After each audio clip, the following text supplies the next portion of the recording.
what's up, guys? It's Rush, and I'm out here today at American Coffee and Tea with Travis Kelley, my man, retired Major Travis Kelley. And I want to talk to you a little bit about this video series that we're doing. It's called The Rush Outrospective. You see, in the 21st century, I realized how can we achieve a better balance between individual and collective values if all we're doing is taking a self-centric approach by merely looking inwardly and doing introspection and not looking outwardly for answers and solutions that may help and guide us to a better living and a better life that we're all looking for. So if you're interested in the art of living, this series is for you.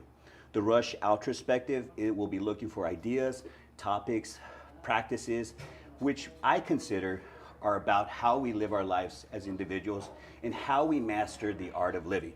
But they'll also contribute to a wider social, political, and ecological transformation, which I call social change. To how do we influence social change? We hope you enjoy the guests that we feature on here.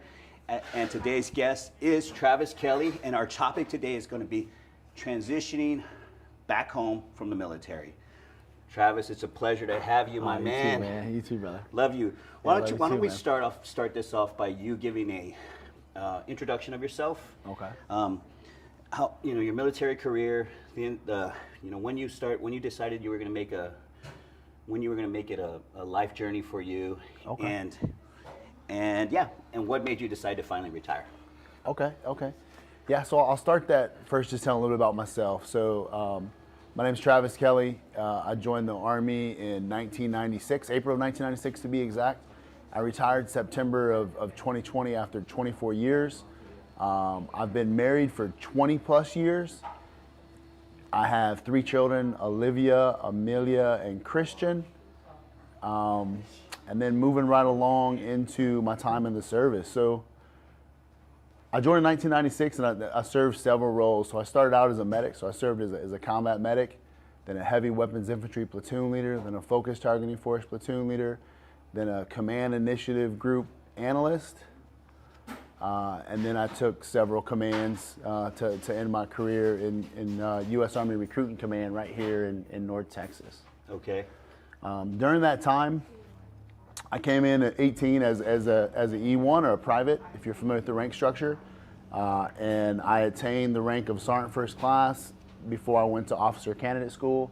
So I got to serve on both sides of the fence. You know, you can attain 9 ranks on the enlisted side. I attained 7. You can attain 10 on the officer side, and I attained 4 before I decided to retire in 2020. Okay, and talk to me a little bit about when did you decide that it was going to be, you were going to make it a career, and what was the turning point where you said, this is going to be a career for me? Okay, so really, I got married in 2001, 6 months before September 11th. And so it was difficult just getting my wife to the U.S. Because she's an Italian, born and raised in France, and the visa process was extremely difficult after September 11th.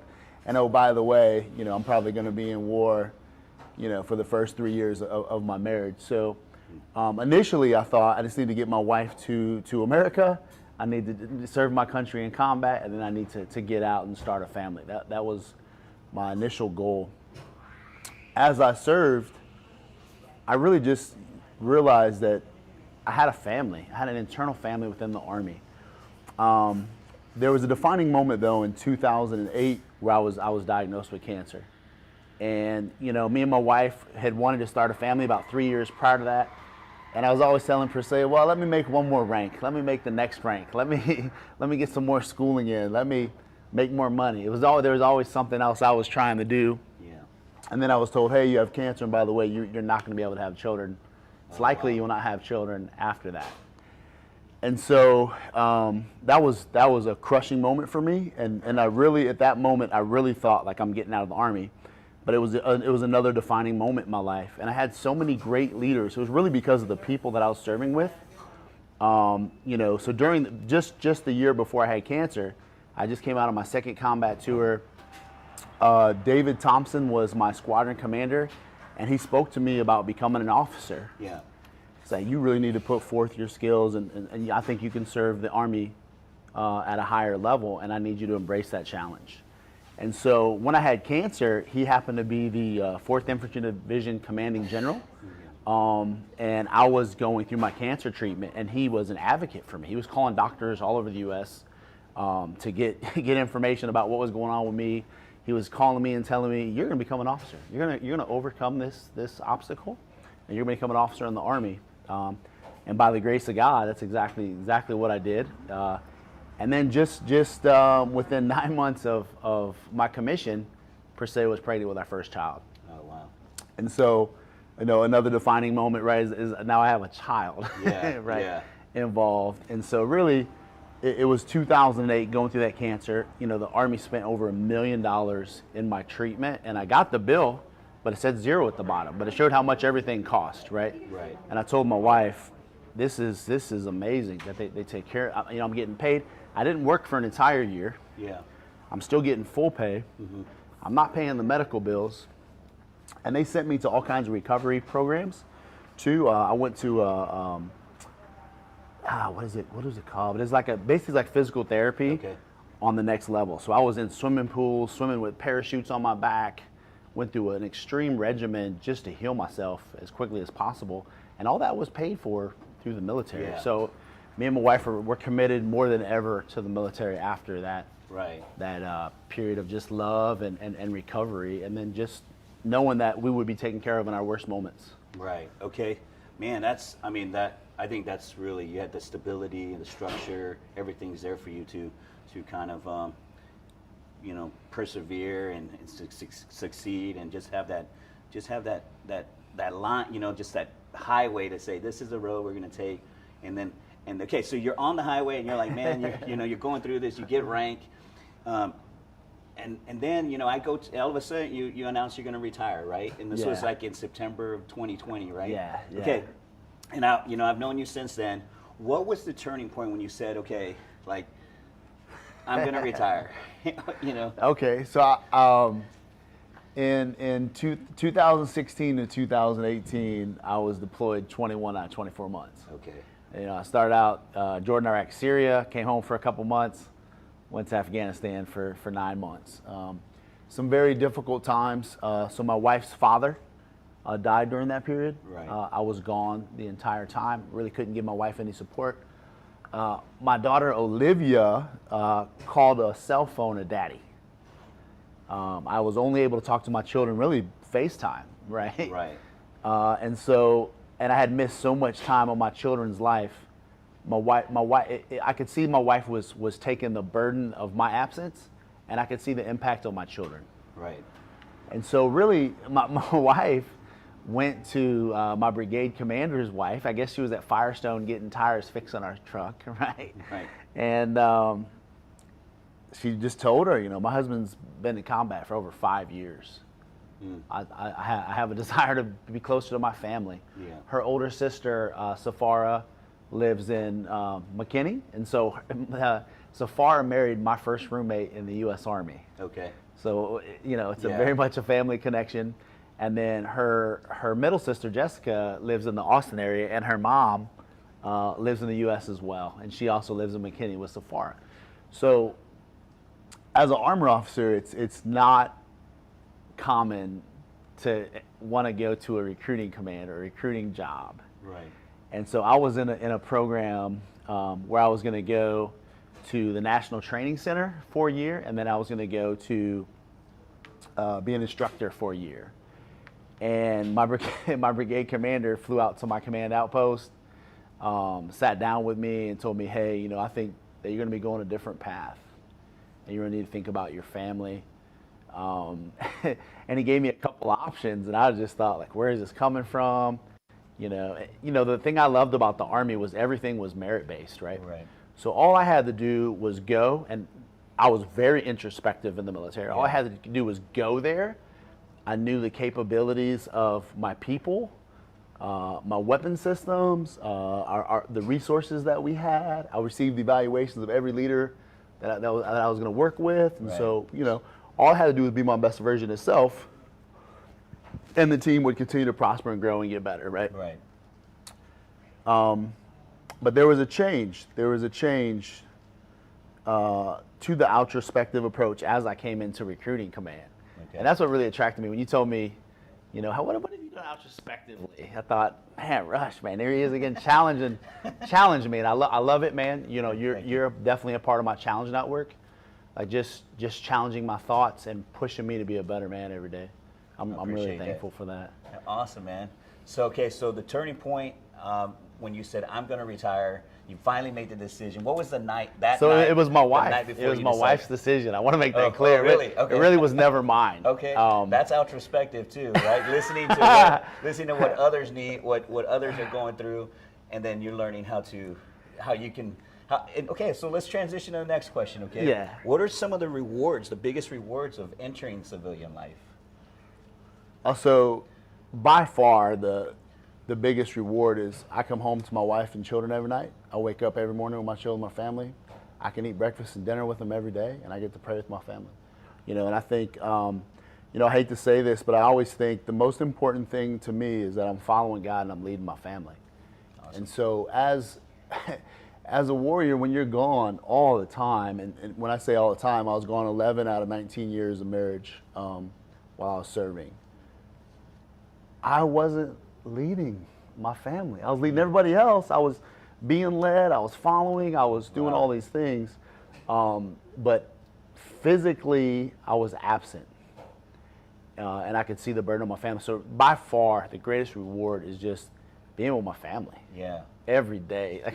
Awesome. You know, I mean, I prayed for that for so many years. And it's really, really hard just being away all the time. You know, and I appreciate your vulnerability to share that you admit that you weren't home to lead your family, and now you're home and you have the opportunity to do that. And before we turned on the camera, we started talking about our personal lives and how the things are going and stuff like that. And I'm super excited for you because there's that place in time right now where you're doing the introspective.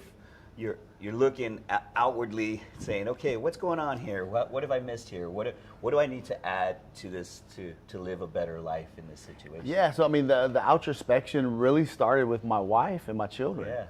Right. So my wife, finances. Rush, I have not managed my finances since 2002. Okay. My wife became an accountant in 2008, so it just made sense to let her keep doing it, right? Yeah. But when I came back, and it started about 3 years ago, while I was in U.S. Army Recruiting Command, I didn't know how to fit in with my own family. Yeah. What piece of the puzzle am I here? Right. Right. And thankful for the word. God tells me you have authority. Follow me. Lead your family. Understand the priority of things. And so really, I was just led by the Spirit. How do I fit in? What can I do to help my family? Why is it important that I do these things? And it's interesting too, when I retired, my wife gave me a bunch of ultimatums, right? Yeah. Like Mondays, I will go to Bible study. You will never have a reason to not be home for me to go to women's Bible study, right? Tuesday, you will take the girls to dance. Wednesday, you will, right? And so, you know, she kind of made it easier for me in a sense, right? Yeah. Just being a good soldier, following my marching orders. Yeah. So it quickly looked like my wife had become the commander, and I was okay with it. Like, you know, she deserves it. I need to give back after she sacrificed so much, right? But yeah, so it's been great just being introspective and like, where do I fit in? How do I make things better? What are the talents within my family, and how do I help them get better? You know, some things we shared right before we jumped on. Just it is so important to try to make people better around us, and in the process, we're making ourselves so much better. And a lot of times we don't even know it. Yeah, it's just happening. I agree. Okay, so you also transitioned from one career, and I know you're in a different place right now. You're in a career. That's another reward. Talk about where you're at career-wise and your transition with that. Okay, yeah. So I came to a company, Eden Equities, and same thing, right? I mean, I had to be very, very introspective. You know, I talked about the military. I was very introspective because I was in training for a period of time before I went to my next position. I received a lot of information on the capabilities of the company I was going to. I received evaluations on people, what their strengths and weaknesses were. I received a training plan 2 years worth of things that we'd be doing, things we needed to improve on. So everything was kind of there. As I found myself transitioning, I come to a company, and it's very high level operators, but everything wasn't just handed to me, right? So it was really, okay, I need to quickly find out, what are the strengths and the weaknesses of my team players, and how can I help? And I quickly found out, like, man, there really is a lot of weaknesses. It's really a bandwidth thing. Like, people are just doing, the amount of work that each person was doing was amazing to me. Like, wow, this is a really high level team. I mean, for example, I'll give you an example. So one of our teammates, Adam, I just mentioned this to him yesterday. I said, he's like, man, Travis, I'm glad you took this away and that away. I said, Adam, do you realize that what you were doing by yourself a year ago, 4 people are doing today? I mean, so just when you talk about high level, I mean, that's about as high level as it gets. One person doing 4 persons' work, right? And so it's been so beautiful being introspective, and just really, and as I got to move around and nest under each person and kind of see what they're doing, how they were doing it, I still had a responsibility to figure out how we can do it better. Right. And to be honest, they told me how to do it better, right? Yeah, you're right. They just didn't have enough time to do it the way they wanted to do it, or codify it, or whatever. So just taking those best business practices and lessons learned from some real hard experience. Yeah. We're quickly able to gain traction, and we still have several things that we're working on, but it's just been a beauty. What really attracted me to the company is it's found on universal biblical principles. Awesome. And so, to be on a team that's God-fearing, that's loving, very transparent, very accountable. I remember one of the employees within the first month I was there, Conrad, he said, yes, by far the most transparent team I've ever been on in my whole life. Right. And so we share our vulnerabilities with each other. We share our mistakes with each other every single day because we don't want to make them tomorrow. Right. And we do it out of love, Right. And so it's just awesome to be on a team that's God-fearing, that sees the bigger picture, that understands that we're all going to fall short, but together we can grow. And we've done just that in a very short period of time. It's awesome. I mean, we just celebrated the most purchases in a month last month. We may duplicate that again this next month. Man, that's awesome. Man. And then sales too. It just everything is going well. It's not perfect, but together we can accomplish anything. And I feel like I'm on a really strong team, and I learned how to gain traction with this team by not being introspective at all, really. Yeah. It wasn't, what can I do? Right. It was, what are they already doing? How can I help them? Awesome. And then as I help them, I learned what I could do to help the company. Absolutely. Right? Man, that's so awesome, man. They're lucky to have you. The humility that you have and the humbleness. Most people, this one of our core values. That's the first point. Okay, yeah, humility. It's Absolutely. You talk about HERO, right? A HERO acronym. Well, so we're still codifying some things. Okay. Yeah. Okay. But humility, and there's this misconception that when people come out of the military, they have this huge ego and this kind of thing in the workplace. It's great to listen to you talk, because that's one of the key things.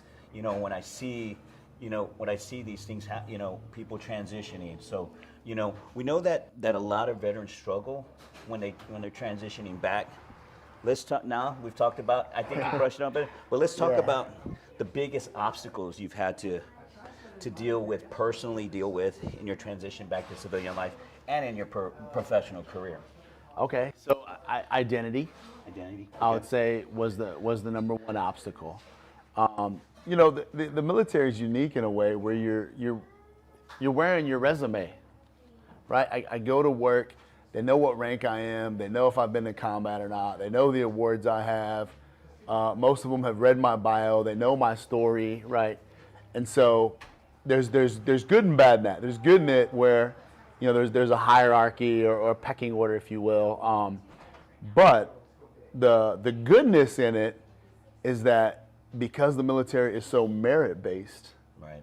No, it's been interesting. Like, some of my employees have asked me, like, man, it was so hierarchical, and you had to fall under somebody, Yeah, but in the past, I mean, my first, maybe 5 or 6 years as I'm understanding the military and its culture and its people,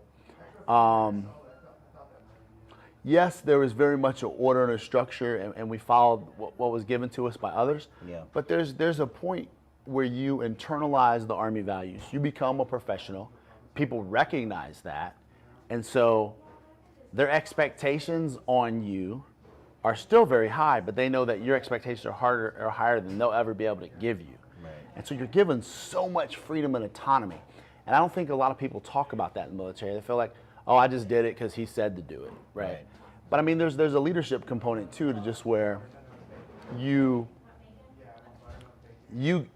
have things that people need to do. You're not telling them how to do it. There's a way on the left and there's a way on the right and there's 100 ways in the middle. I want you to own it and do it the very best you can. Yeah. And then let's just see how we can do it better next time.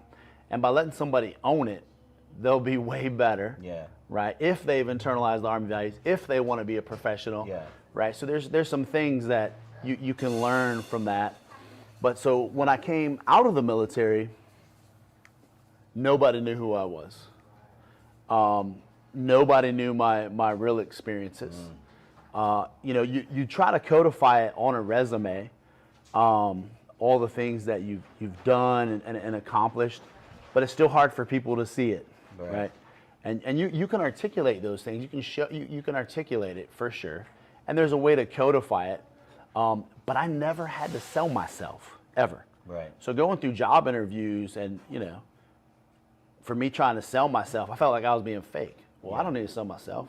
Right. This is what I've done. It's all on paper right here. Right. Let me show you what I can do. But no, it doesn't work that way in the civilian world, right? Yeah. They want to see certification. They want to see this. They want to see that. They want to see all these things. And so I'm just fortunate, I had, my CEO, as we finished up our job interviews, he said, Travis, based off I based off your record, we want you to be on this team. And so we talked about culture a lot. Mm-hmm. I just asked him 2 weeks ago. So was I hired more so for culture or more so for experience and capabilities? Without a hesitation or a delay, culture. Wow. Man, he didn't even think about it, right? And he's like, but now I've got to see all things you're able to do. So he invested into me. Right. As a man, and that was very, very comforting because I went through other job interviews, and I went through one interview. They do something called an arc of accomplishments, and so I had to listen to the CEO, the CIO, the CFO, right. Chief of Human Resources, all the way down. Every single one of them tell me how good they were before I had to talk about myself. Wow. And then I thought, well, I can't live up to all that. So how do we go on from here, right? Right. And it was just awkward for me, going through that process. So it was identity. Where do I? But again, that's what forced me to go introspective. Right. I couldn't think about, okay, Travis, who are you? Yeah. What are you doing? What are you bringing? Right. Like I thought about, look at the culture. What are they doing? How can I help? And in the process, I'll figure out how to do it better. Right. And I just had to be confident in my skills and abilities, That's crazy because there is a tendency, like you were talking about earlier, there is a self-centric, experience in the military when you're, especially when you're a career 24 years, it can be self-centric.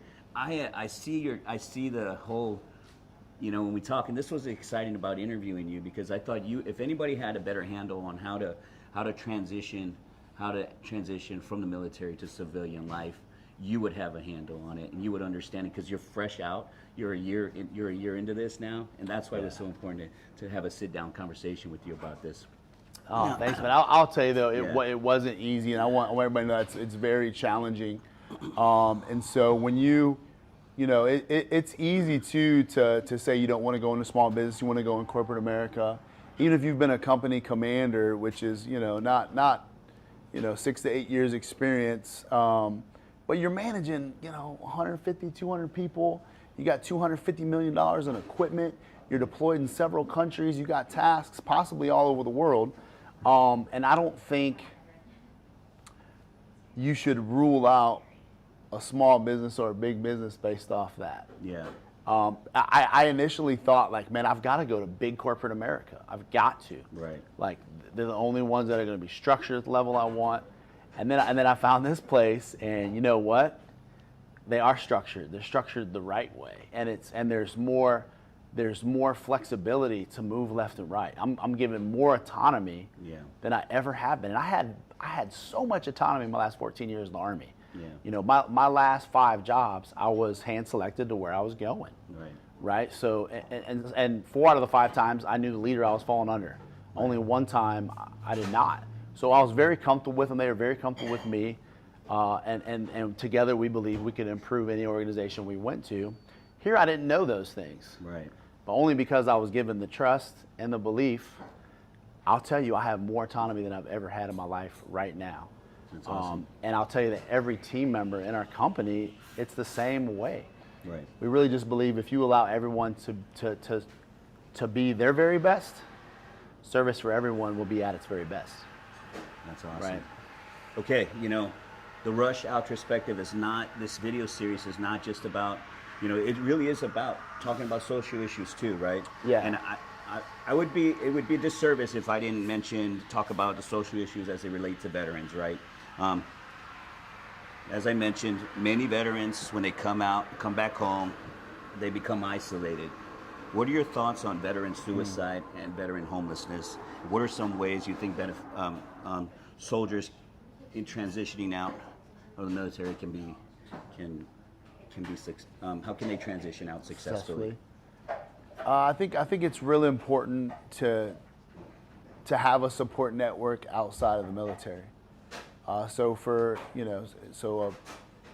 last 2 years I was in U.S. Army Recruiting Command, and so I had 2 years to nest in with the community, to build a new network, to find the support that I needed, and it was challenging, but it was also extremely rewarding.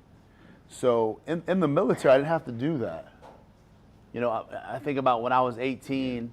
You know, if I went out with a group of friends, at that age I was a medic. But I think of, you know, one of my buddies was a mechanic. One of my buddies was an infantryman.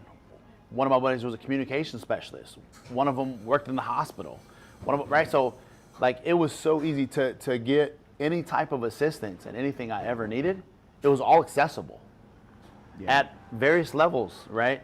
At my level, at levels above me, at levels below me, whatever. It was all accessible. You know, in my last 10 years in the military, if I need to see a doctor, if my wife needs to see a doctor, I call a doctor directly. Right. Hey, brother, can I get my wife in the day for appointment? Yeah, no problem, man. 10:30, perfect, right? Yeah. And then I came here, like, set up an appointment. Man, it might be a week. I might have to call 3 hospitals. Yeah. I have to get referral paperwork. Like, everything was just so much more difficult than it was in the military, just really because of the band and brothers and sisters that you have. Right. So I really pushed myself hard when I came to Frisco. Of, you know what, I'm transitioning, and you know, one of the Army's motto is the Army goes rolling along, and it will always go rolling along, with or without you, right?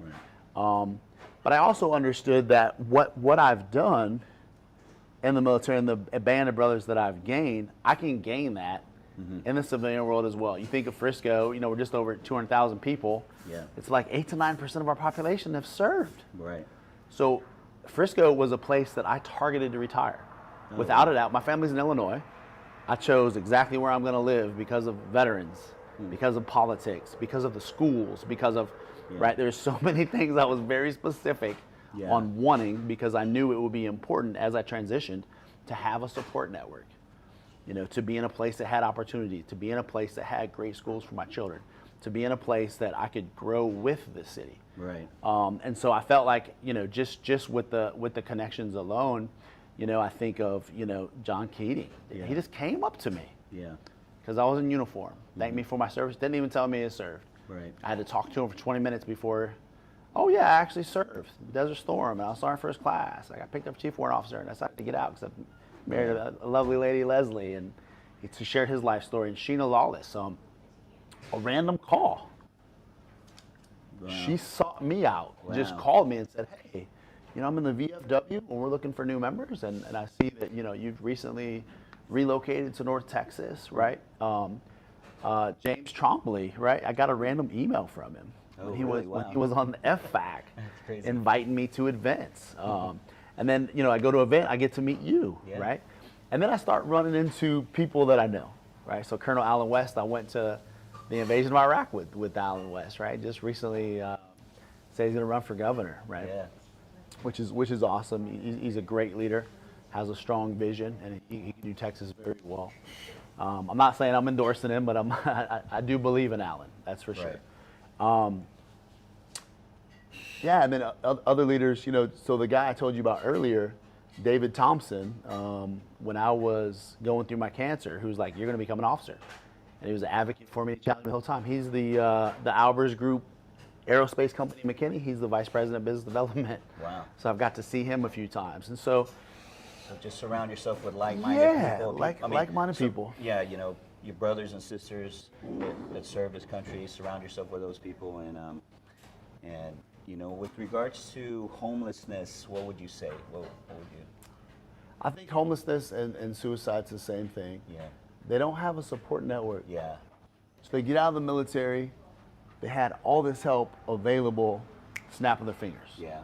And if anybody even saw a soldier struggling any time, what do we do? Yeah. Hey man, we need to get you over to mental health. Hey man, Yeah. we need to get you over here to help you. Hey sister, we need to move you over here. Yeah. Let's really focus in on what's going on with you, right? Yeah. And you think about the time that we invest in people. When you go away to a foreign country with 150 people, you get to know your people intimately. Yeah. When you're sleeping in holes in the ground together, mosquito nets over you, you get to know each other very well, right? And so I think that's the difference. You know, and then you come back out, you don't know anyone, and you become isolated. And so I've you said don't even this, know yourself sometimes. You know. You don't. You don't even. You like really you said, don't. Identity. You said. I mean, You're trying to find it or recreate it or whatever, right? And I think, you know, I remember Captain Ben Daughters when I was a brand new lieutenant, 2-2 infantry. There was an E7, a Sergeant First Class in the unit that him and I grew up together in another organization, and he was baffled. How could this guy be so bitter and angry, and how can you still be so just loving and motivated and wanting to go? Yeah. And I didn't have the answer. Yeah. But I told him everybody's experience is so different. Yeah.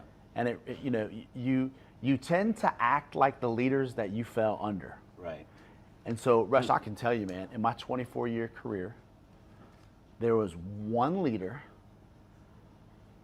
that, and by the grace of God, I only worked with him for 5 months, and I requested a transfer. Yeah. Right. I only had one leader that just really wasn't that great. Yeah. And he was damaging the entire staff within an organization. It was really frustrating to see that. Right. And I was trying to bear it all, right, for everyone. Yeah. And it was killing me inside. With all that said, when a soldier comes back, okay, so when a group or a company of, you know, maybe a platoon of 30 or 40 and a company of maybe 150 and a battalion of 600 people, you come back from war, you are broken. Yeah. You have given your all. You've seen people die. You've seen people wounded. You may have done some things that you're challenging now. Did I do it prematurely? Why did I do it so, you know, this way? Why did I do it that way? You're really trying to recover, and you have to be completely introspective. And so that support network that I said is so strong, when you come back from war, it kind of displaces a little bit. You get separated. Right. And then if you come home to compounding problems, I can't tell you how many times I came home, you know, a soldier's wife was pregnant by another guy. The soldier's wife got remarried, but she hadn't even divorced this other guy. Yeah. Financial issues, all their money was spent. Like you see some of the very worst things that people could do to each other. Yeah. And so all the soldiers that I know that committed suicide, and I say this because I was thinking about the 14 people that I know that committed suicide while I was in, all of them did not. It wasn't because of a single problem. Yeah. Wasn't only because of war. Right. There was other factors that just snowballed on them. Right. And so they had lost all hope in all things.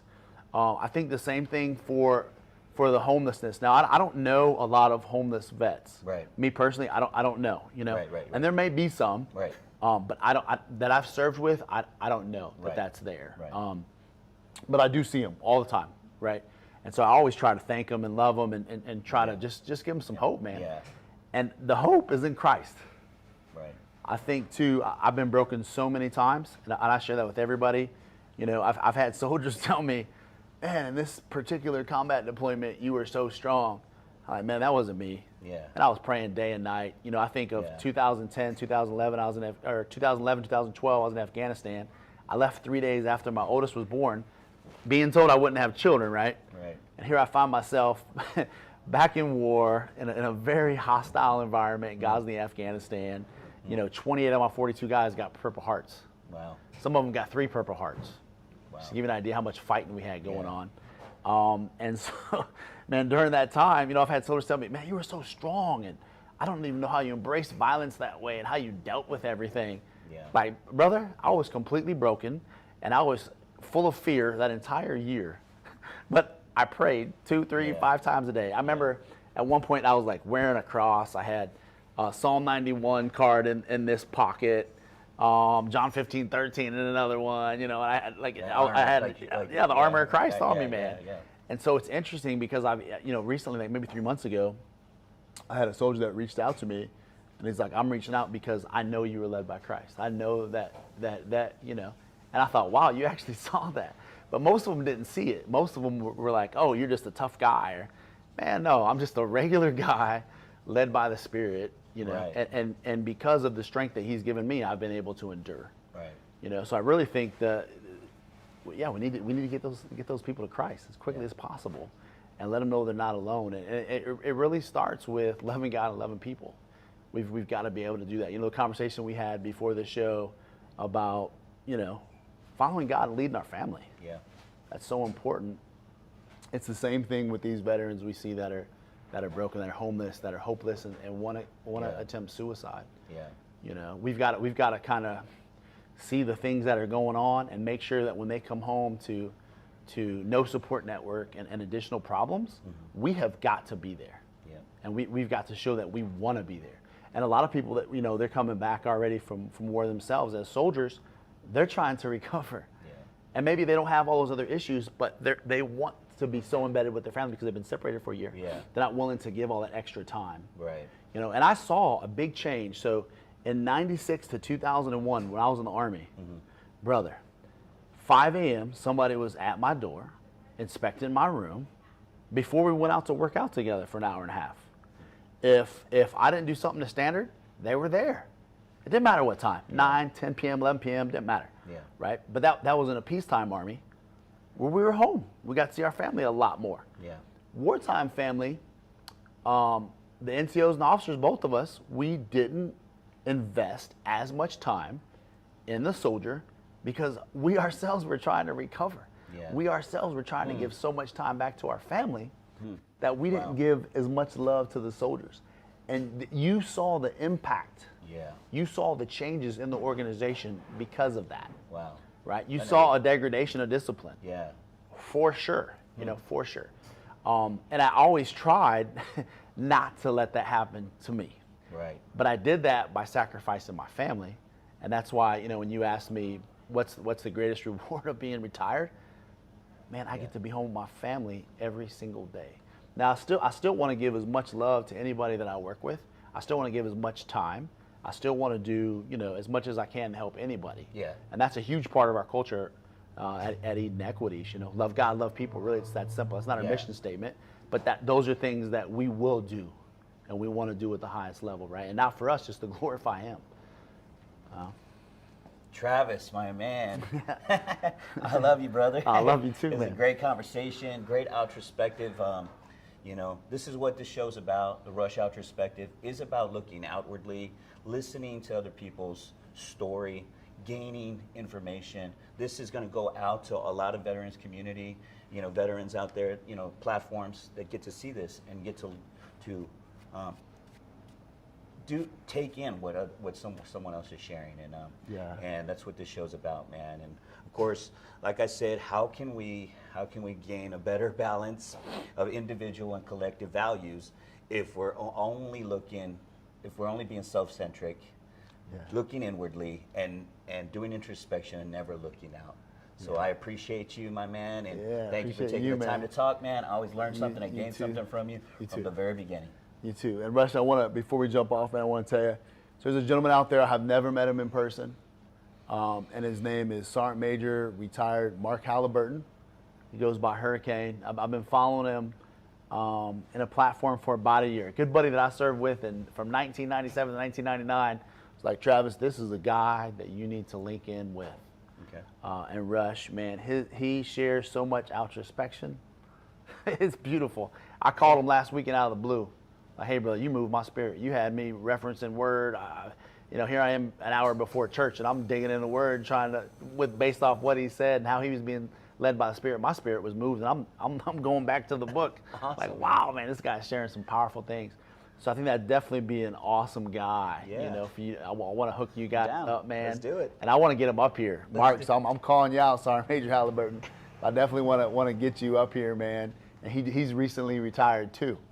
Awesome. And so it'll be a great perspective from a senior leader, right? Right. He attained the highest enlisted rank you can in the Army. So he'd be a great guy to get out here. Awesome, guys. All right, guys, we're getting ready to wrap up. But if you're interested in the art of living, then this series is for you. Again, we're looking for ideas, topics, practices, which I consider are about how we live our lives as individuals, basically how we master the art of living, but also contribute to a wider social, political, or ecological transformation, which I call the influence of social change. So we hope you enjoyed this series today, this topic on transitioning out of the military successfully. And as I always say, have peace and light. You remember that the ocean refuses